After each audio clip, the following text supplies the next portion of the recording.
Sir ఇప్పుడు మీ కథల విషయానికి వస్తే సార్, బంగారు మురుగు కథ చదివి కడిమి చెట్టు 12 ఏళ్లకోసారి పూస్తుంది, ఇప్పుడు మా శ్రీరమణ పూసాడు ఈ నీళ్ళకి, ఆ గురించి పేరు బంగారు మురుగు అని ఆరుద్ర గారు అన్నారని చదివాము సార్. అంత ఆరుద్ర గారి లాంటి రచయిత చేత, అంత సాహితీవేత్త చేత అంత కాంప్లిమెంట్ తీసుకున్న వాళ్ళు, అంత ఆంధ్రజ్యోతికి ఆయన ఉత్తరం రాశాడు. ఆంధ్రజ్యోతి వీక్లీకి ఆంధ్రజ్యోతిలో వచ్చింది అది, రాసి ఆయనే పంపించాడు. నేను అచ్చయ్యేదాకా కూడా చూడలా సార్. అదే ఆరుద్ర గారు కదా ప్రామినెంట్ గా వేస్తారు కదా, వేశారు. అవును అవునండి అవును. దాని తర్వాత మీరు అంటే మొత్తం మీ రచనా ప్రక్రియ సాహితీ ప్రస్థానంలో చూస్తే మొత్తం మీద కథలు చాలా తక్కువ ఉన్నాయి సార్. అంటే ఇప్పుడు మీరు చూసిన బుక్స్ కూడా చూస్తే కథా సంకలనాలు ఇది ఒకటే కనబడుతున్నది, మిథునంతో కథ ఒకటే కనబడుతుంది. రావాల్సి ఉందండి, ఉన్నాయి రాసేసాను కానీ రావాలి. అంటే ఇప్పుడు కొత్తగా రాశారా సార్? కొత్త అంటే ఈ మధ్య కాదు, అంటే ఇంతకు ముందు రాసిన ఇంకా సంకలనంలో రాలేదు. ఎక్కువ మీ సంపాదకీయాలు, వ్యాసాలు, తర్వాత పేరడీస్ ఆఫ్ కోర్స్ దాంతో మీరు మొదలు పెట్టారు. అవే ఎందుకని కథలు ఇంత తక్కువ రాయడానికి కారణం ఏంటి? అదే నేను ఇంతకు ముందు కూడా అందరు అడుగుతుంటారు, చెబుతుంటారు. ఏంటంటే ఈ కాలమిస్ట్ గా మారేటప్పటికి కాలంలో ఉన్న ఇబ్బంది ఏంటంటే, నేను తర్వాత ఆంధ్రజ్యోతిలో నన్ను తీసుకున్నారండి, అక్కడ గ్యాప్ ఉంది. ఇందాక చెప్పాను కదా, కాలమిస్ట్ అయిపోయాక రామ్మోహన్ రావు గారు వాళ్ళు అప్పటికే వాళ్ళకి ఆంధ్రజ్యోతి వీక్లీ ఉంది, ఆంధ్రజ్యోతి డైలీ ఉంది. అప్పుడు బాలజ్యోతి అని పేపర్లు, వనితా జ్యోతి, యువజ్యోతి అని 3 స్టార్ట్ చేయాలండి మంత్లీస్. ఒకటి ఆడవాళ్ళకి వనితా జ్యోతి, పిల్లలకి బాలజ్యోతి, యువజ్యోతి అని కుర్రాళ్ళకి అనమాట కథల ఇది పెట్టాలని.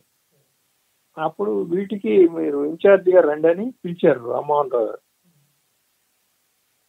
నండూరి రామ్మోహన్ రావు గారు, నార్ల గారు వాళ్ళు. అసలు ఇంకా అంత ఇంత కాదు, నేను రానండి, మా ఊరు నా ఊరు నా ఇల్లు, నేనంటే ఏంటండి రండి, ఒక 6 నెలలు ఉండిపోదురు కానీ, నచ్చకపోతే వెళ్ళిపోదురు కానీ అని ఫస్ట్ రామ్మోహన్ రావు గారు తీసుకొచ్చారు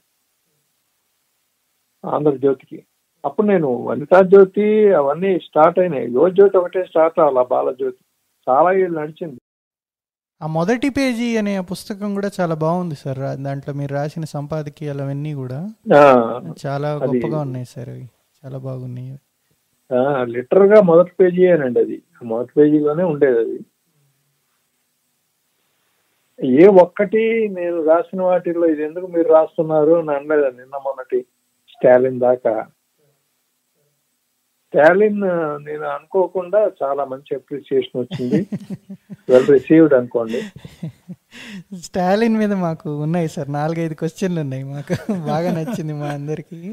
అంటే ఆ కథలు ఇప్పుడు ఈ పత్రికా వ్యాసంగం పత్రికల్లో నేను చెప్పేది ఏంటంటే, ఇది వచ్చినప్పుడు ఏమైందంటే ఖర్చు అయిపోయావండి. సాయంత్రం ఇవ్వాలి, వాడు కుర్రాడు అప్పటికి 2 సార్లు తిరిగేవాడు సార్ అంటే వాడు కంపోజ్ చేయాలి. అప్పుడు అందులో లెడ్ కంపోజింగ్ కదా, ఒకటి డీపీకి కూడా కాదు కదా, చెయ్యాలి, దానికి కార్టూన్ వేయాలి, దానికి ఏదో చెయ్యాలి వాడికి కనీసం. తర్వాత ఇంకోటి ఏంటంటే, ఆంధ్రజ్యోతి ఇప్పుడు ఇది మంగళవారం వచ్చేదండి, నాకు చెప్తుంది కరెక్ట్ అయితే మంగళవారం వచ్చేది. అంటే సోమవారం ఈవినింగ్ వాళ్ళకి ఇవ్వాలి పేపర్ వాళ్ళకి. అక్కడే ఉన్నా కూడా చేస్తే ఏంటంటే, అది ఈవినింగ్ ఆంధ్రజ్యోతికి ఈవినింగ్ ఎడిషన్ ఉండేదండి డైలీకి. అంటే సాయంత్రం ఒకసారి మార్కెట్లో పేపర్ ఈవినింగ్ ఎడిషన్ గా వచ్చేది. అది రాయలసీమకి ఏదో డాక్ ఎడిషన్ ఏదో అంటారు, అది గుంటూరు వెళ్ళి రైల్లో వెళ్ళి నెక్స్ట్ డే మార్నింగ్ ఎడిషన్ గా వాళ్ళకి వెళ్తుంది అనమాట, రాయలసీమ వాళ్ళకి. సో దానికి నేను రాయాలంటే 5ంటికి పేపర్ బయటకు వచ్చేయాలంటే 4ంటికి ఇదంటే వాళ్ళు, నేను ఆఫీస్కి వెళ్ళింది 12 ఒంటికి వెళ్ళి సార్ ఇస్తారా అంటుండేవాడు. వాళ్ళు కొంచెమే కావచ్చు కానీ లెట్ కంపోజింగ్ అదంతా ఉంటుంది కదా, అది. అందుకని ఏమయ్యేదంటే ఇంకా వెళ్ళిన దగ్గర నుంచి అవును అమ్మో ఇవాళ రాసి ఇవ్వాలి కదా, సోమవారం కదా అని గుర్తొచ్చేది, ఏం రాయాలి. మళ్ళీ ఇక పేపర్లోని పొద్దున్నే తిరగేస్తాం కానీ ఏం దొరకాలి కదా, టాపిక్ దొరకాలి. పైగా ఒక రెగ్యులర్ గా చదువుతారు అని నాకు ముందుగా కొంతమంది మన గుంటూరు సిబిఎం దాని గారు వాళ్ళంతా ఫోన్ చేసి, రౌండ్ ఏం రాస్తున్నావు మొదలుపెట్టావా అని ఫోన్లు వచ్చేవి. ఏంట్రా బాబు మొదలు పెట్టావని ఫోన్లు చేస్తారు ఏంటి వీళ్ళు అంటే ఏంటి ఏం దాస్తున్నావు చెప్పు అనేవాళ్ళు అనమాట. ఇట్లా ఒక 4-5 ఉండేవాళ్ళు కాలేజీ ప్రిన్సిపాల్స్ వాళ్ళు. అంటే అంత అంత భయం అన్నమాట, మన స్కేర్. అంటే అమ్మో ఇవన్నీ మనం చదువుతారు అని ఒక భయం ఉంటే భయం వేరు కదా. దాంతో ఏమైపోయేదంటే ఈ చిన్న చిన్న షార్ట్ స్టోరీస్ ఇట్లాంటి టుమ్రీలు గిమ్రీలు అన్ని దాంట్లో వెళ్ళిపోయేవి. సర్లే మొన్న ఏదో అనుకున్నాం కదా కథ ఇక్కడ పెట్టేద్దాం అనుకునే వాళ్ళం, పెట్టేవాళ్ళం. సో ఒకటి దానివల్ల ఏంటంటే వాళ్ళు బాగా చదివేవాళ్ళు, అంటే సాలిడ్ కంటెంట్ ఉండేది దాంట్లో. బా ఎంత రాశారండి, ఎంత చిన్న దీంట్లో ఎంత రాశారండి అనేవాళ్ళు. అది బికాజ్ అది ఎప్పటి నుంచో నా మైండ్ లో ఉన్నది పోయేది. సో ఆ విధంగా నేను నిజం చెప్తున్నానండి, కనీసం ఒక 400-500 కథలు పోయి ఉంటాయి. 400-500 అవన్నీ కథగా రూపాంతరం చేసి ఉండొచ్చు మీరు. కథగాను, లేకపోతే చివరి ఒక పేరా కిందో, లేకపోతే ఒక చిన్న సామెత లాగానో ఎక్కడ ఎండ్ చేసేవాళ్ళం. ఇంకా అది మళ్ళీ మనమే మళ్ళీ కాపీ కొట్టుకోవడం మళ్ళీ వాడేవాడిని కాదు. సో ఇంకా అట్లా పోయేది అనమాట. అట్లా కొన్ని సంవత్సరాలు అక్కడ ఆంధ్రజ్యోతిలో, కొన్ని సంవత్సరాలు ఆంధ్రప్రభలో, మొత్తం నా జీవితం అంతా కాలమిస్ట్ గా ఇప్పుడు 7-8 అయిందండి. స్వాతిలో, సాక్షిలో మొదలుపెట్టి రాయాలి కదా. ఇప్పుడు శుక్రవారం వచ్చేటప్పటికి ఏదో అట్లా హ్యాపీ ఫిలప్. కొన్నిసార్లు ఏమండి ఎప్పుడు చెప్తున్నాను కదండి, ఒకసారి క్షమిస్తారండి నన్ను, ఒక వారం చదువుతారు మీరు, పలానా రావణ గారి పాపం ఏదో కరెంట్ లేదో లేకపోతే వరదలు వాళ్ళ ఇంట్లో నీళ్ళు వచ్చినాయో అని సర్దుకుంటారు. 2 వారాలు 3 వారాల తర్వాత మీరు ఏం చేస్తారంటే ఇదివరకు లాగా ఉండలేదండి రావణ గారు, నేను చదువుతున్నా కదా అంటారు మీరు. అది పాజిటివ్ అయినా బాగున్నా అంతే, లేకపోతే బాగుంటే వాడు ఎవడో శ్రీరమణని రాస్తున్నాడు అయ్యా బాగా చాలా బాగుంటుంది చదువుతున్నావా అంటారు అనమాట. నాకు ఎవరో ఒక పెద్ద ఆయనండి, అంటే ఇట్లాంటి కాంప్లిమెంట్స్ ఏంటంటే రాజమండ్రిలో 84, 85, 86 ఏంటి వాళ్ళు లాస్ట్ దీంట్లో ఈ మధ్య లాస్ట్ వీక్ ఆయన పోయాడు.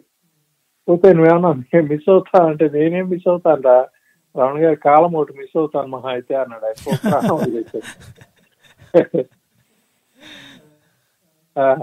అంటే ఆయనకి అంత ఇష్టం.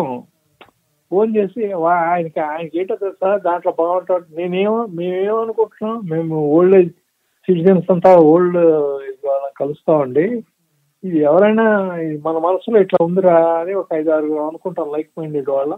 ఖచ్చితంగా నెక్స్ట్ వీక్ అదే వస్తుంది. ఇప్పుడు వీళ్ళందరూ పెద్దవాళ్ళు చిన్నవాళ్ళందరూ ఒడిసి పట్టండి, ప్రతి వారం చెరుకు ఒడిసి పట్టండి అంటే ఏంటి పట్టేది, చల్లారులోకి నీళ్ళు వస్తుంటే ఏంటండి ఇంకా ఒడిసి పట్టేది మనం. అంటే దాన్ని హౌ టు ప్రిజర్వ్ అనే దానికి లేకుండా నువ్వు ఇంకుడు గుంటలు తీయండి, నీళ్ళు ఇంకా పెట్టండి ఏంటి ఇంకా పెడతారు ఇప్పుడు, ఇంతకంటే ఏం కావాలి చెప్పండి. నువ్వు రిజర్వాయర్ కట్టుకొని కనీసం స్టోర్ చేసుకోలేకపోతే ఇంకా ఏంటి చెప్పండి. నేను ఇవాళ అదే రాశాను మీకు, అన్నిటికంటే ఒక మంచి ఇది ఉంది చిన్న చిట్కా ఏంటంటే అమెజాన్ వాళ్ళకి ఒప్పచెప్తే నీళ్లు వాడు దాచిపెట్టి వాడు మీటర్లు పెట్టి వాడు అమ్ముకుంటాడు హాయిగా, ఆ పని చేస్తే బెటర్ అని. ఇప్పుడు రిలయన్స్ ఒకటి ఉందండి, అమెజాన్ ఒకటి ఉందండి, వాడు ఏం చేస్తాడు కాదు, మనకు ఎవ్వరికి లేదు వాడు చేస్తాడు, ఎందుకంటే బిగ్ మనీ ఈజ్ దేర్. ఇప్పుడు వాడిని స్టోర్ చేసి వాడు మన బేస్మెంట్ లోనే వాడు డబ్బులు ఇచ్చి వాడు మన బేస్మెంట్ లోనే స్టోర్ చేసి ఇక్కడి నుంచి అమ్ముతాడు వాడు ఇంటి వాళ్ళకి. కరెక్టే సార్. అందుకని బెస్ట్ ఈజ్ ఇదండి అమెజాన్. వాడు ఎట్లాగో వాడు కొరియర్ తో కూడా పంపిస్తాడు, 2 బబుల్స్ కావాలంటే పంపిస్తూ ఉంటాడు అనమాట. నిజంగా ఇవన్నీ మనకి చాలా కడుపు మండిపోయే ఆహారాలు కదా. ప్రతి వాడు ఒడిచిపట్టండి, ఏంట్రా ఒడిచిపట్టేది నీ అబ్బా, వాడు ఇంట్లోకి నీళ్ళు వస్తున్నాయా అని వాళ్ళు ఏడుస్తుంటే, ఫస్ట్ ఫ్లోర్ లోకి నీళ్ళు వస్తుంటే ఏంటి పట్టేది అంటే అసలు ఉపాయం లేదు. ఇప్పుడు కృష్ణా నుంచి 7 లక్షల 8 లక్షల క్యూసెక్కులు నీళ్లు సముద్రంలోకి వదులుతున్నారంటే ఇప్పుడు కాదండి, వారం రోజుల నుంచి. అక్కడ మూడు వంతెనలు కట్టాలని, బ్యారేజీలు కట్టాలని ఇప్పుడు నిర్ణయిస్తున్నారు వాళ్ళు ఈ వారంలో. వాడు ఎప్పటికవుతుంది ఇది, అంటే ఎన్ని వేల ఎకరాలు సాగు అవుతుంది అక్కడ. ఇప్పుడు పోయిన నీళ్లు వాన నీళ్ళు వస్తాయి సముద్రంలో పోయిన నీళ్లు, పైగా దానివల్ల ఎంత డ్యామేజ్, మొత్తం లంకలన్నీ మునిగిపోయి ఆ, ఇంత సింపుల్ సొల్యూషన్స్ కూడా దాని గురించి ఆలోచించకుండా 100 ఏళ్ళు నడిపేశాం. స్వతంత్రం వచ్చాక ఇన్ని సంవత్సరాలు నడిపేసి ఇప్పుడు మాట్లాడటం అన్నమాట. ఏమాయండి, ఎంత ఎంత అవుతుందండి? అంత పెద్ద ఏమి ఎక్కువేం కాదండి. రోడ్డు ముఖ్యమా, రిజర్వాయర్ గోడ ముఖ్యమా ఆలోచించుకొని తెలిసిపోతుంది. ఏమవుతుందండి, రోడ్డు లేకపోతే వెళ్తారు. నిన్న మొన్నటి దాకా మనం డొంక రోడ్ల మీద వెళ్ళలేదు, అట్లాగే వెళ్తాం. అదేండి, అందువల్ల ఏమైందంటే ఆ కథలన్నీ అట్లా పోయినాయి. ఇప్పుడు దాంట్లోంచి మళ్ళీ వెతికి దాంట్లోంచి ఆ పిట్ట కథలన్నీ తీసి, ఆ పిట్ట కథలు ఉండేవి, అదే అట్రాక్షన్. వాళ్ళు చాలా మందికి చదువుకోవటానికి, అన్ని వర్గాల వాళ్ళని ఆకర్షించడానికి. అంటే పాలిటిక్స్ అంతా అయిపోయి చివర పంచ్ లైన్ లాగా ఒక చిన్న పిట్ట కథ ఉంది, ఏదో పంచతంత్రంలో కథలా. అంటే మీరు వీటిలో ఈ వ్యాసాల్లో ఎక్కడో నేను ఇట్ట కథ విన్నాను అనేదో రాశారు. అవన్నీ మీరు రాసిన కథలేనా సార్, ఆ పిట్ట కథలన్నీ? అంటే నాదే అని రాయటం ఎందుకని. సార్, బంగారు మురుగు చదువుతుంటే నాకు కంప్లీట్గా మనవడు బామ్మ, మనవడు ఆ రిలేషను, బామ్మ ప్రొటెక్షన్, ఇవన్నీ నేను అనుకోవటం అప్పట్లో వచ్చిన రియాక్షన్ కూడా ఏంటంటే, ఎక్కడైనా ఆ తరం వాళ్ళు అట్లాంటి చూసుంటారు. బామ్మ కాతే మేనత్త, మేనత్త కాతే పిన్ని, అంటే ఒక క్యారెక్టర్. ఇంట్లో పిన్ని అమ్మ చెల్లెలు ఉంటుందండి.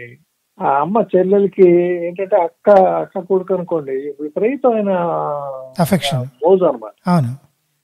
ఇంకా వాడు ఏది అడిగితే అది, వాళ్ళ అమ్మ దగ్గర కాతే పిన్ని అని ఏడిస్తే ఇక పిన్ని ఏది కావాలంటే అది తయారు చేసి పెట్టేది. అయ్యో, ఆ రోజుల్లో అమెరికా నుంచి అక్కడి నుంచి మాకు బెంగండి, వచ్చేయాలండి, బాదం చెట్టు మా దొడ్లో ఉందండి అనేవాళ్ళు కొంతమంది. రారయ్యా, మనం అంతా ఒక ఊబి, నేను మెడ్రాస్ నుంచి రాలేను, ఇప్పుడు మా దొడ్లో ఉంది బాదం చెట్టు. రాశారండి, దానికి తొర్రలు, దానికి ఉయ్యాలు వేసుకోవటం, పైన తొర్రలో రామచిలకలు, కింద తొర్రలో జీళ్ళు. 2 తొర్రలు సార్, ఒకటి కాదు 2 తొర్రలు. సార్ మీ బామ్మేనా ఆమె?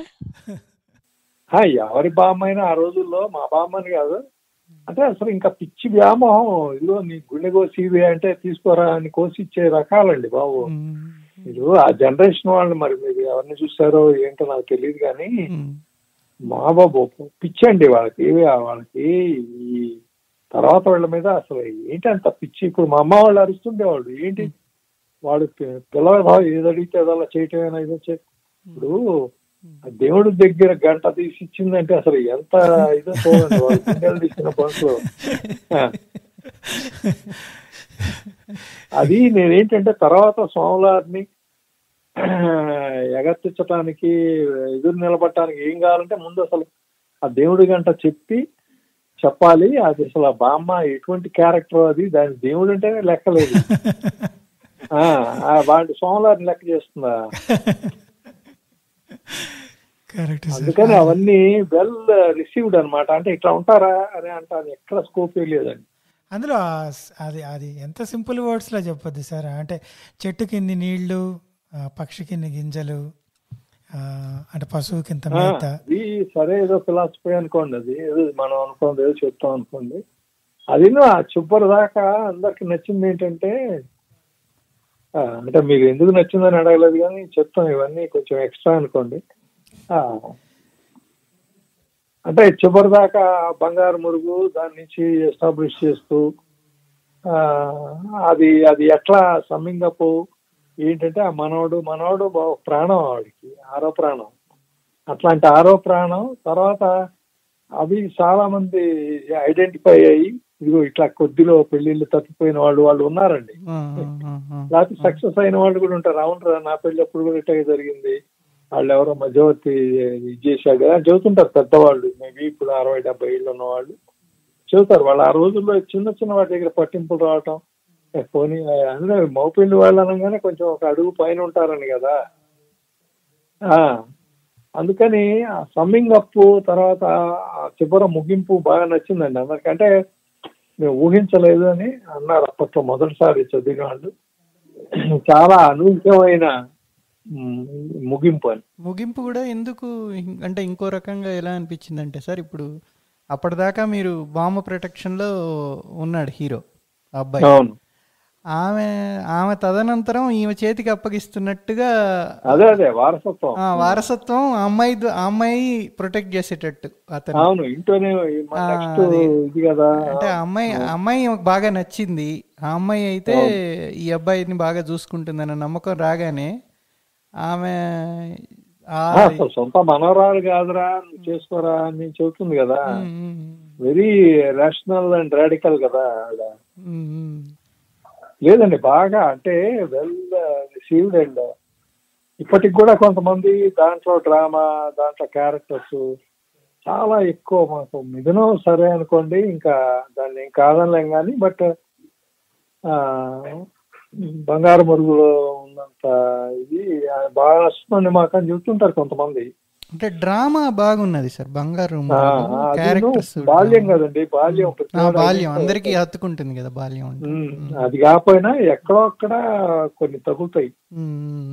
Correct sir. అందులో ఈ కథ కూడా సార్, ధనలక్ష్మి కథ కూడా సార్, ఆమె వ్యాపారం ఎలా చేయాలనేది కానీ, ఎలా అంటే ఇల్లుని ఎలా చక్క పెట్టుకోవాలనేది కానీ. ఇండియన్ స్కూల్ ఆఫ్ బిజినెస్ వాళ్ళు పెట్టుకున్నారండి వాళ్ళ దీంట్లో పాఠ్యంలో. వాళ్ళకి నచ్చిన పాయింట్ ఏంటంటే అమ్మాయి సక్సెస్ కాదు కానీ ఆ రిలేషన్షిప్ మెయింటైన్ చేయటం ఉంటుందో. అంటే నాదే ఉందయ్యా మీ ఫ్రెండ్ చెప్పాడు అంటుంది చూసారా, వాడు లాస్ట్ తింగర పుచ్చి ఇంకా వాడు ఇక అదే సాధిస్తూ ఉంటాడు. నాదే ఉంది, నీ శాతం బతుకుతున్నాను ఇట్లా అంటాడు కదా, సాధిస్తాడు కదా. బట్ ఆ కాపురం చెడిపోకుండా కాపాడుకోవటం అనేది అది మంచి బ్రిలియంట్ ఐడియా అమ్మాయిది. నేనే చేశాను, నేనే కొన్నాను, నాదే ఐడియా అని అందరూ అసలు నాదే ఉంది రాత్రి ఆయన చెప్పాడు ఎలా చేసామని చెబుతూ ఉంటుంది అనమాట. అది వాళ్ళకి నచ్చింది అనమాట. అంటే హ్యూమన్ సైకాలజీ అంటే ఇప్పుడు ఈ ఫెమినిజం ఇవన్నీ వచ్చినాయి కానీ, బట్ కావాల్సింది అల్టిమేట్. ఇప్పుడు ఆ అమ్మాయి కాపురం ఛిద్రం అయిపోయింది అనుకోండి, వాడు నువ్వే గొప్పదాని లేపో అన్నాడు అనుకోండి, అయిపోయింది కదా, ఇంకా మొత్తం లైఫ్ ఈస్ గాన్. సో అందుకని వాళ్ళకి ఆ త్రూ అవుట్ అది మెయింటైన్ చేస్తూ వచ్చారు. ఒక ఇదిలాగా ప్రేమ్ లాగా. అది చాలా మంచి ఇదండి, అది మంచి సందేశం ఉంది దాంట్లో అని అన్నారు వాళ్ళు. Excellent sir. అంటే అర్ధరాత్రి లేచి సొంటి ముక్క తీసి ఇచ్చిందని కోపడతాడు, నెక్స్ట్ రోజు ఆయన ఖాతా ఇక్కడికి ట్రాన్స్ఫర్ అవుద్ది. బ్యూటిఫుల్ పాయింట్ సార్ అసలు అది.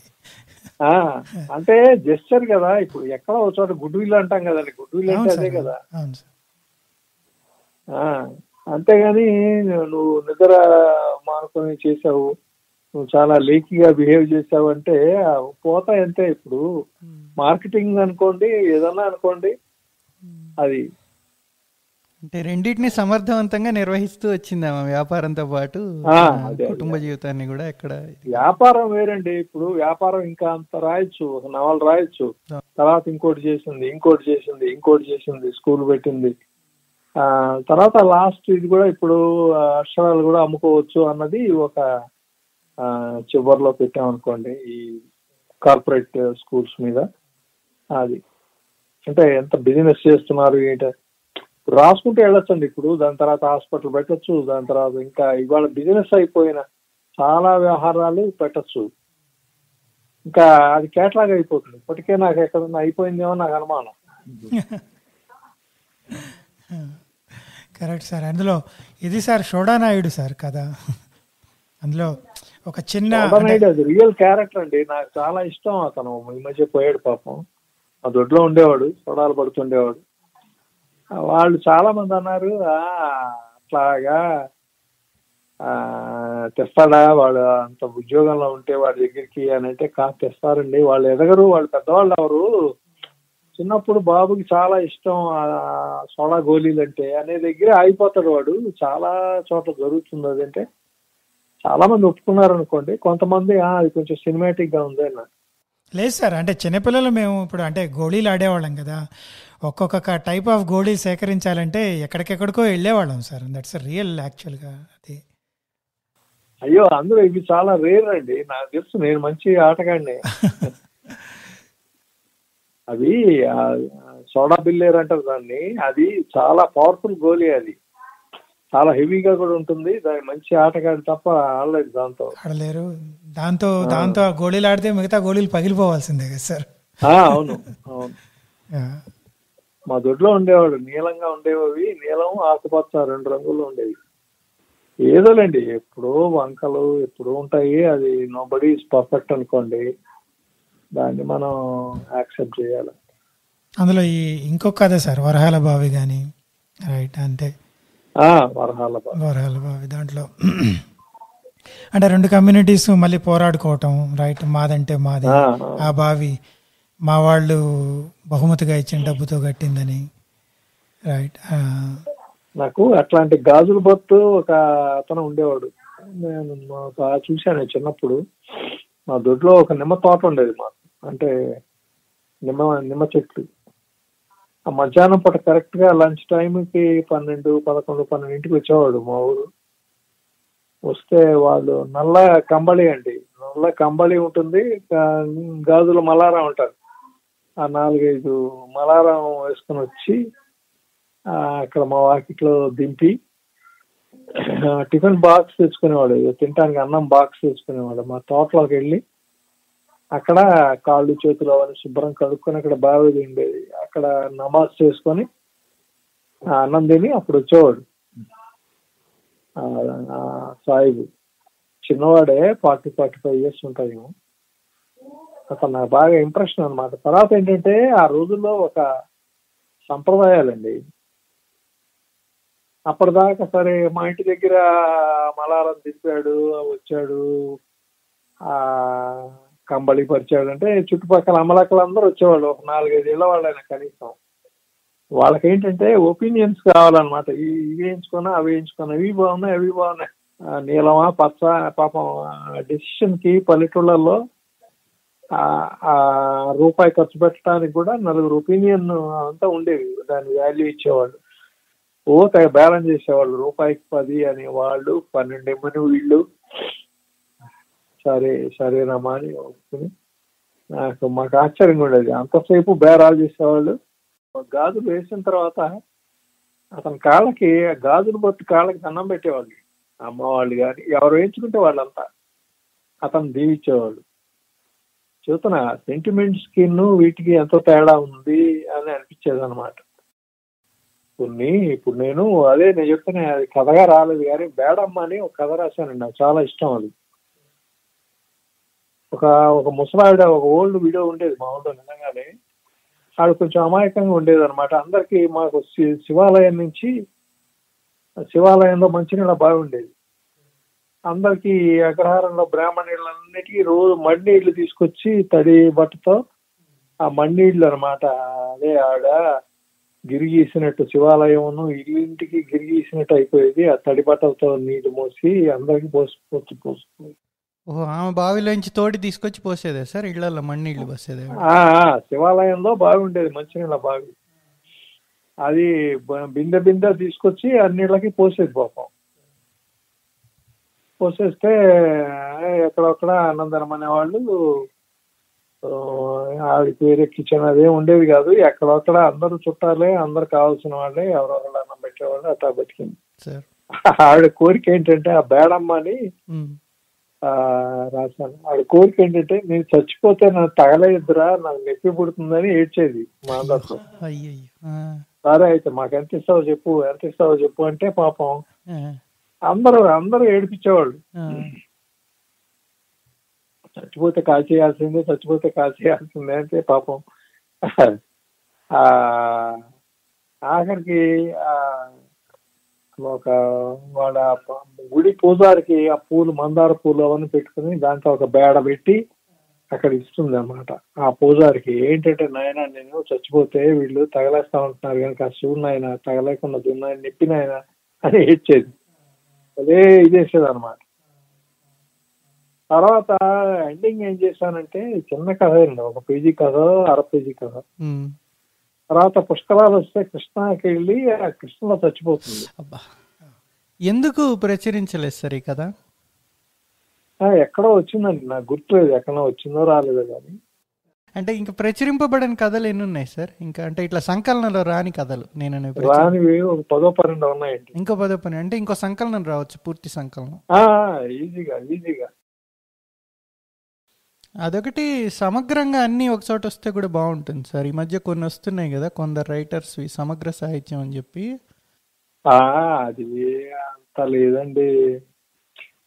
ఇప్పుడు నేను వాళ్ళకి ఏదో ఒకటి అడ్డం పెడతాను అనమాట. ఇంకో 2 కథలు ఉన్నాయంటే రాద్దాం అనుకుంటున్నాను, అవి కూడా వస్తే బాగుంటుందంటే పాపం వాళ్ళు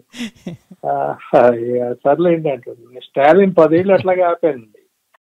మిథునం కథ ఉందనుకోండి, వాళ్ళు కొంతమంది చిన్నవాళ్ళు మీ వయసు ఎంతమ్మా అని అడుగుతుంటారు. ఏమన్నా ఫోన్ చేస్తే చాలా ఇష్టం అండి నేను యుఎస్ వెళ్ళినప్పుడు కానీ అంటే మళ్ళీ యుఎస్ వెళ్ళారని చెబుతున్నాను అనుకోకండి. తానాకి ఒకసారి వెళ్ళాను, తానా సభలకు ఒకసారి వెళ్ళానండి. వాళ్ళు జంపాల్ చౌదరి గారని ఆయనే ప్రమోట్ చేసింది ఆ మిథునం కథ, బాగా ఇష్టపడి అంత చేశాడు. అది చెబుతున్నా, ఆయన పిలిస్తే నేను పిలిచినా రారా అంటే వస్తానండి అన్నాను. వాళ్ళ ఇంటినే ఉన్నాను, వచ్చాను, అయిపోయింది. అంటే ఒక టాపిక్ చూసారా, ఏ అసందర్భంగా చెప్పడానికి పనికొస్తాయని మాట్లాడండి. ఉదాహరణలు వినేవాళ్ళకి శ్రోతలకు చెప్పండి. ఇప్పుడు చూడండి, ఆయన అనవసరం చెప్పకపోయినా కూడా ఏమవ్వదు. అట్లా ప్రొలాంగ్ అయిపోయి నేను అమెరికా వెళ్ళాను, జంపాల్ చౌదరి గారితో ఉన్నాను అంటే ఆయన కూడా వింటే మళ్ళీ ఇంకేదైనా ఈసారి తానా కూడా పిలుస్తాడేమో అని ఇంకా ఆశ కూడా ఉంటుంది. వెళ్ళినటువంటి ఆశ లేదు. నేను అమెరికా కూడా చాలా అతి కష్టం మీద ఏంటి నాకేం వస్తుంది, నాకేం కొత్తగా నేను చూడక్కర్లేదు. ఇప్పుడు పైగా స్క్రీన్ మీద చూడొచ్చు కదా, బహుళంతస్తుల మేడలు మనకు కూడా వచ్చాయి కదా, పెద్ద పెద్ద మాల్స్ వచ్చాయి, ఏంటి కొత్తగా ఏమీ ఉండవు అని ఒక నిర్ణయానికి వచ్చాను. ఆ మనుషులు కూడా ఇక్కడలాగానే అక్కడ ఉంటారు, అక్కడ అని ఇక్కడ ఉంటారు అని. అది ఎవరో ఫోన్ చేశారని యుఎస్ వెళ్ళినప్పుడు ఫోన్ చేశారు, అబ్బాయి మిథునం గురించి అని చెప్పారు మీరు. అంటే వాళ్ళు చాలా మంది చేస్తే ఆ అమ్మాయి, చిన్న అమ్మాయి, ఎంతమ్మా నీ వయసు ఎంత అంటే ఏదో 25 ఏళ్ళు 30 ఏళ్ళు అని చెప్పింది. సార్ నీకు ఎట్లా నచ్చింది, ఇది ముసలాళ్ళ కథ కదా అన్న. కాదు, తర్వాత వయసు మళ్ళాక ఇద్దరు అట్లా ఉండాలనుకుంటున్నాను, నాకు పెళ్ళయింది, మా ఆయన నేను అట్లా ఉండాలనుకుంటున్నాము. ఏంటి ఎట్లా నచ్చిందంటే, ఒకటి ఆ మ్యారేజ్ లైఫ్ అట్లా బాగుంది, తర్వాత ఒక మెచ్యూర్డ్ ఇది ఉంది, తర్వాత వాళ్ళు నీళ్లు చక్కగా వాళ్ళు కలిసి ఉంటాం, మధ్యలో పోట్లాడుకుంటూ ఉంటాం, ఇప్పుడు కూడా పోట్లాడుకుంటాం, బట్ అప్పుడు కూడా పోట్లాడుకుంటాం అంకుల్, మాకెందుకో అట్లా అట్లా బతకాలి అని అనిపించింది. దాంట్లో చాలా ఇవి నచ్చింది. తర్వాత ఆ పిచ్చి సెంటిమెంట్ లేకుండా పెట్టారే, అది మా లాస్ట్ ఇది చాలా నచ్చింది. అంటే ఏదో పసుపు కుంకంతో పోవాలి, ఏమీ లేదు, ఎవడు ముందు పోతే ఎవడు ముందు పోతే పోతాడు, తర్వాత వాడు పోతే కష్టము, నేను ఉంటేనే అల్టిమేట్ ప్రేమ అంటే అట్లా ఉండాలనిపించింది. అది ఆ ఆస్పెక్ట్ నచ్చింది. లేకపోతే కొందరు సెంటిమెంట్ పెట్టి ఎట్టకేలకు పసుపు కుంకంతో పోయింది, ఎట్లా పోతే చచ్చిపోయిందో ఏం చూడదు కదా, అది బాగా రాశారు. అవి అట్లాంటి పాయింట్స్ ఒక 5-6 పాయింట్స్ చెప్పి ఇవన్నీ దాంట్లో నచ్చినాయి మాకు. అందుకని ఇప్పుడైనా అట్టా అని అంటే ఏమో ఆ మాట మీద ఉందండి, ఇప్పుడు ఉన్నట్టు అప్పుడు ఉండవు. పల్లెటూళ్ళు పోయో లేకపోతే ఎక్కడో ఇల్లు కట్టుకొని ఎక్కడో చిన్న ఉంటి దీని మీద బొమ్మరిల్లాగా ఇల్లు కట్టుకొని అవన్నీ ఒకలాంటి లైఫ్ చూస్తారు కదా అంటే, లేదు కోరిక అయితే ఉంది, మాకు అనిపించింది చివరిలో కొన్ని సంవత్సరాలు అయినా అట్లా బతికితే బాగుండని అనిపిస్తుంది. అంటే మంచిదే, ఆ గార్డెన్ అవన్నీ. సినిమాలో వాళ్ళిద్దరే ఉంటారు సినిమా కథలో. అవును, అంటే మేనల్లుడి పాత్ర కనపడదు. అదే. సో అది అంటే అది స్పెసిఫిక్ గా ఏమైనా రీజనా లేకపోతే?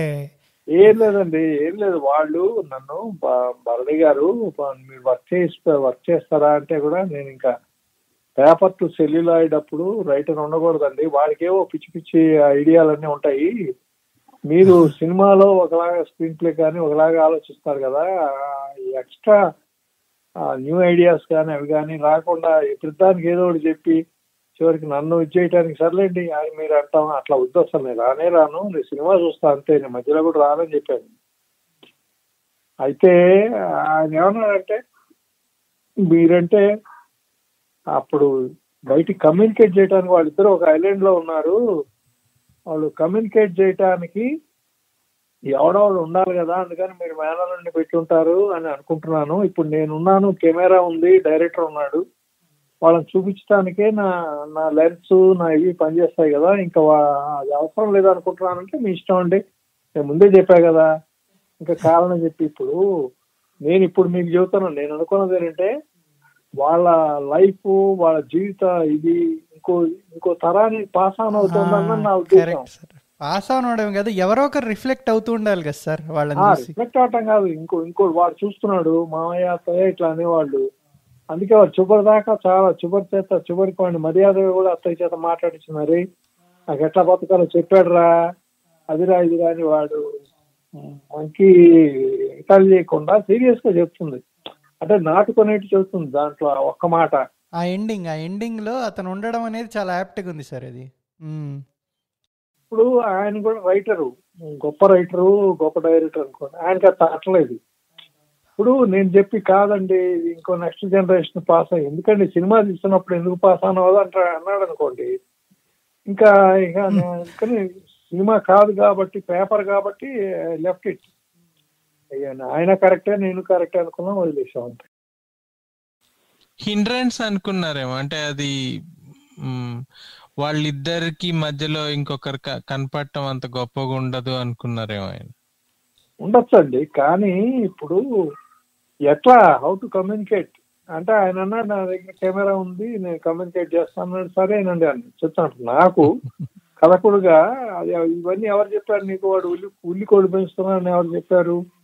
తర్వాత కొన్ని గొడవలకి దానికి దీనికి కూడా వాడిని కారణంగా చేసి మరీ సీరియస్ అయిపోకుండా స్టోరీ ఏరా నేను జడేస్తున్నానని చెప్పి ఒకట తలంటి పోస్తున్నానని చెప్పి పంపేస్తాను అంటారు.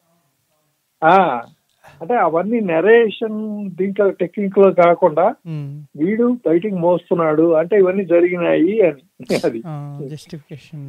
అది it is only for technique purpose గా నాకు అన్ని విధాలా ఉపయోగపడ్డాడు వాడు. అయిపోయింది. ఇంకొకటి సార్ మీకు అంటే ఎంటీ వాసుదేవ్ మీనన్ గారు మీకు అంటే ఇది ఆల్ ఇండియన్ లాంగ్వేజెస్ ట్రాన్స్లేట్ అయింది. ఆయన మలయాళంలో చదివాడండి. తర్వాత ఇంకోటి ఏంటంటే 50 years ఆఫ్ ఇండిపెండెన్స్ అని చెప్పి వచ్చి అంటే 97లో అకాడమీ వాళ్ళు ఒక బుక్ ప్లాన్ చేశారండి, తెలుగు కథలు ఒక సంపుటి వేయాలి అని. అంటే దాంట్లో ఏంటంటే 50 మంది రైటర్స్ 50 గొప్ప కథలు వాళ్ళవి వేయాలండి. వాకాటి పాండురంగారావు గారిని ఎడిట్ చేయమన్నారు. అది చేయమంటే వాకాటి పాండురంగారావు గారు మీకు తెలుసో తెలీదో ఆయన ఒక విచిత్రమైన మనిషి. ఆయన నావే 2 కథలు సెలెక్ట్ చేశాయండి. ఒకటి బంగారు మురుగు, మిథునం 2. ఏమండి అసలు 50 మంది అంటే 100 ఏళ్ల తెలుగు కథ, 50 కథలు అంటే 50 మంది రైటర్స్ అంటే ఇప్పటికే బోర్డు మంది గొడవ పడతారండి. మీరు మళ్ళీ ఈయనవే 2 అంటే మీకు వెయ్యాల్సిందే. ఆ 2 ఎందుకు గొప్పవో చెప్తాను నేను.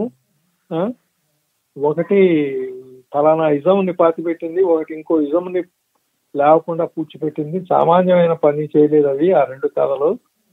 ఆ 2 ఉండాల్సిందే. మీరు అట్లా వద్దు తీసేస్తానంటే నేను ఎడిటర్గా వద్దు ఇంకోని పెట్టుకోండి అన్నాడు. అని చివరికి నేను బతికొనగా ఈ పుస్తకం రాదు, నేను చచ్చిపోయాక నాకు అంకితం ఇస్తారు చూస్తూ ఉండండి అనేవాట ఆయన. చివరికి అదే జరిగిందండి. ఆయన ఉండగా ఆ 2 కథలు లేకుండా రావటానికే వెళ్ళలేదు. అరే వాళ్ళు అసలు 50 ఏంటండి 5,000 కథలు వచ్చినాయండి. ఫైనల్ ఫిల్టర్ లో 5,000 వచ్చినాయిట. అందులోంచి 50 తీయటం. ఇప్పుడు ఫైనల్ 2 వచ్చాయా రాలేదా సార్ మీవి? రాలేదా? ఇప్పుడు వెంకట సత్య స్టాలిన్ సార్, వెంకట సత్య స్టాలిన్కి వచ్చేటప్పటికి మీరు అది కరోనా టైంలో రిలీజ్ చేశారు పుస్తకం, జూన్. అది యాక్సిడెంటల్ అండి, నేను అట్లా అనుకోలేదు. అలా ఎవరో వచ్చిన ఆయన నేను ఇంకా రాయాలి ప్రపంచ యాత్ర, స్టాలిన్ ప్రపంచ యాత్ర అని రాస్తానంటే మీరు రాయరు బెటర్ 10 ఏళ్ళు అయింది ఇప్పటికి. అప్పటి నుంచి చెబుతున్నారు ఏం వద్దులే ఉన్నంత వరకు ఇవ్వండి అని తీసుకెళ్లి వేసాడు అనమాట. మరి ఉంది సార్ ఆ ప్రశ్న కూడా ఉంది. ఇప్పుడు అసలు ఆ పాత్ర సృష్టించాలని ఎందుకు? ఇప్పటిదాకా మీరు రాసిన వ్యంగ్యం అంతా మీరే రాసుకుంటూ వచ్చారు, ఎవరి మీద ప్యారడీ చేసినా ఏది చేసినా. ఒక క్యారెక్టర్ ని సృష్టించి ఆ క్యారెక్టర్ దాకా చెప్పాలి అనేది ఎందుకు చేశారు సార్ మీరు ఆ పని? అంటే నేను దాంట్లో రాశానండి, పివి నరసింహారావు గారు పోయినప్పుడు పేపర్లలో వ్యాసాలు చదివారు. Okay sir. పివి గారు, మీకు పివి అంటే తెలీదు, మీరు నరసింహారావు అంటారు, నేను వీరసింహ అంటాడు అనమాట. ఎందుకు వాడు ఏమంటే నాకు ఎందుకు అనవసరం కదా అని వాడి గురించి రాయాలి. మేమిద్దరం ఢిల్లీ వెళ్తున్నాం విమానంలో, పక్క పక్క సీట్లు. ఏమంటే పివి గారు ప్రైమ్ మినిస్టర్ గా ఉన్నాడు, వీడి పక్క ఎందుకు కూర్చుంటాడు అసలు?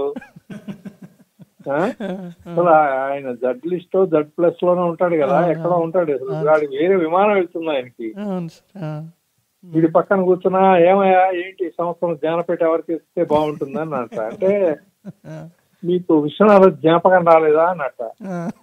అంటే మొన్నటి పేపర్ లో విశ్వనాథ జ్ఞానపీఠ అని వచ్చింది. ఇట్లాగా అసలు చెప్పారు సార్ ఇది చెప్తున్నా. ఇంక ఏమంటే మనం ఎట్లా అర్థం చేసుకోవాలి అసలు? జ్ఞానపీఠ ఇప్పించింది ఆయనకి బెజవాడ గోపాలరెడ్డి గారండి. దానికి 3 ఉంటారు, వాళ్ళ 3 నామినేషన్స్ రావాలి, దాని బోర్డు అంత ప్రాసెస్ ఉంటుంది. ఏదైనా పివి గారు మాట చెప్పగలరేమో గాని పివి గారు కానే కాదు అసలు. జరిగిందంతా బెజవాడ గోపాలరెడ్డి గారు, వాళ్ళు ఎవరో నాకు మొత్తం ఆ టీం అంతా తెలుసు, అదంతా తెలుసు. అట్లాగా అసలు ఆయన పోయినప్పుడు అండి, నేను బహుశా 60 ఏళ్ళలో కాబోదు హైదరాబాద్ వెళ్తున్నాను. అప్పుడు ఆయన ఏం చేస్తున్నాడు? పివి సీఎం గా ఉన్నాడు కాదు, ఎడ్యుకేషనల్ మినిస్టర్ గా ఉన్నాడు. ఎందుకు ఇంత డిస్కషన్ మనకి తగలబెట్టి అట్లాగా దాన్ని డిస్కస్ చేయటం, అదేదో చెప్పటం. ఆయన మీరు ఎక్కడికి వెళ్తున్నారు, మీరు భోజనానికి ఎక్కడికి వెళ్ళటానికి వీల్లేదు, మీకు ఇష్టం కదా గోంగూర పచ్చడి చేయిస్తున్నాను. వాడికి సీఎం ఇదే పని, వాడు గోంగూర పచ్చడి చేయించటం, వీడికి పెట్టడం, రాయటం. అంటే ఆన్సరబిలిటీ అదే రాస్తాను అనమాట. ఎవరికి జవాబుదారీతనం లేదండి, రాసేసుకుంటూ పోవటం. అది కొన్నాటికి నిజం అనుకుంటారు కదా, జరిగిపోతుంది అంతే. ఇంకోటి ఏంటంటే సార్, ఈ స్టాలిన్ మీరు క్యారెక్టరైజేషన్ టైమ్లెస్ గా చేశారు సార్. అంటే గురజాడి గారి దగ్గర నుంచి ప్రధాని పివి నరసింహారావు గారు చనిపోయేదాకా, అవును అవును, అంటే మోర్ దాన్ 100 years. అవును అవును. అంటే మేము 2వ భాగం సీక్వెల్స్ కూడా చూడొచ్చా? అదేనా మీ ఉద్దేశం అట్లా క్యారెక్టరైజ్ చేయడం? అంటే ఒకటండి చూడొచ్చు, కానీ ఇక అది మీకు ఇంతగా నచ్చదు సార్. పివి నరసింహారావు గారి తర్వాత కూడా గొప్పవాళ్ళు కాలం చేసిన వాళ్ళు ఉన్నారు కదా సార్. అట్టా it can be link to that. ఇది స్టోరీ కాదు కదా.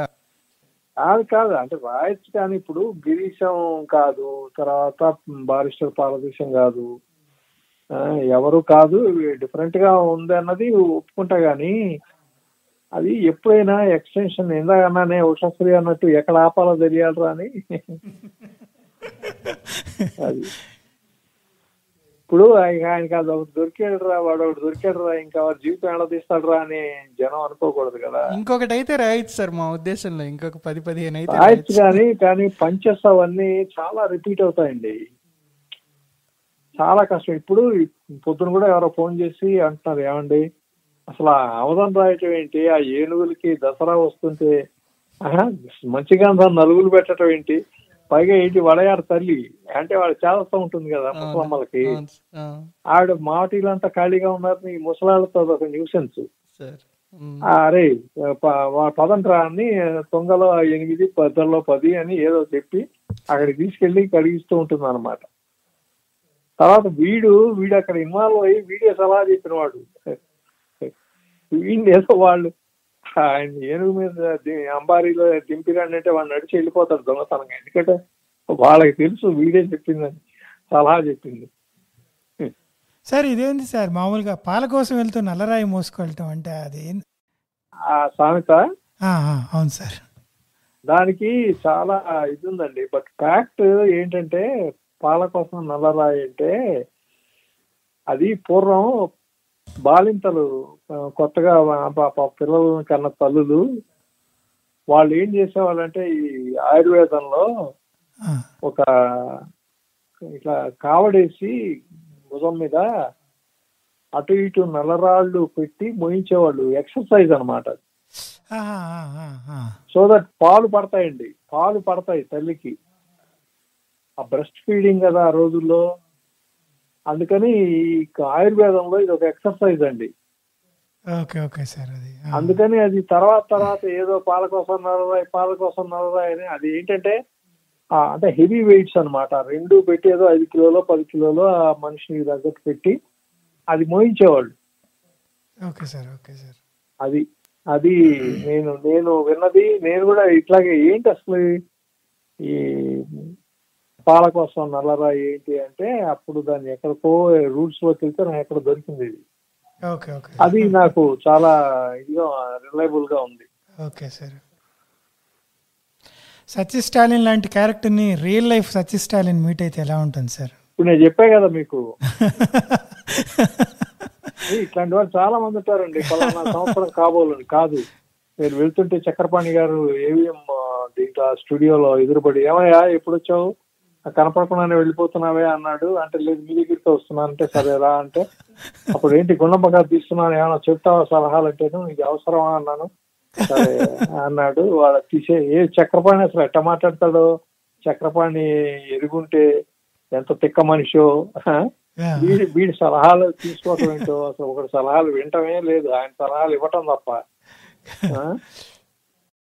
ఒక వీడియో చూశాను నేను, దాంట్లో ఏమన్నారంటే ఒక జర్నలిస్ట్గా కంటే కూడా కథా రచయితకి సామాజిక బాధ్యత ఎక్కువ ఉంటుంది అన్నారు సార్.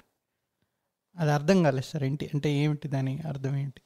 అంటే మీరు ప్యూర్లీ ఒక జర్నలిస్ట్ అంటే, ఇప్పుడు ఒక న్యూస్ రాశానండి నేను, ఒక రిపోర్టర్ని, ఒక న్యూస్ రాశాను, వర్షం కురిసింది, ఇట్లా జలమయం అయింది, లేకపోతే జల విలయం, జలకళ, ఏవో రకరకాలు పెట్టి నా తెలివితేటలన్నీ వాడి పెడతాను. మీరు ఒకసారి చదువుతారు, సరే వాడు అదే పెట్టాడు వీడు అదే పెట్టాడు, అంతా ఎక్కడ చూసినా జలం, నిన్న మనం టీవీలో చూసాం కదా వాన కురిసింది కదా అని అనుకుంటారు, అయిపోతుంది. బట్ వేరే కథలో రాస్తే ఎట్లాగండి, ఎంత లాజిక్ ఆలోచిస్తారు. ఇప్పుడు మనం మాట్లాడుకుంటున్నాం కథల గురించి, ఇంకోళ్ళ కథ గురించి ఎంత లాజిక్ ఆలోచిస్తాం. ఇట్లా అన్నారు కదా, అట్లా ఎట్లా జరుగుతుంది, ఇవన్నీ ఆన్సరబుల్ అండి. ఒక 50 ఏళ్ళు, ఒక తరానికి 2 తరాలకు జవాబు చెప్పాలి నేను.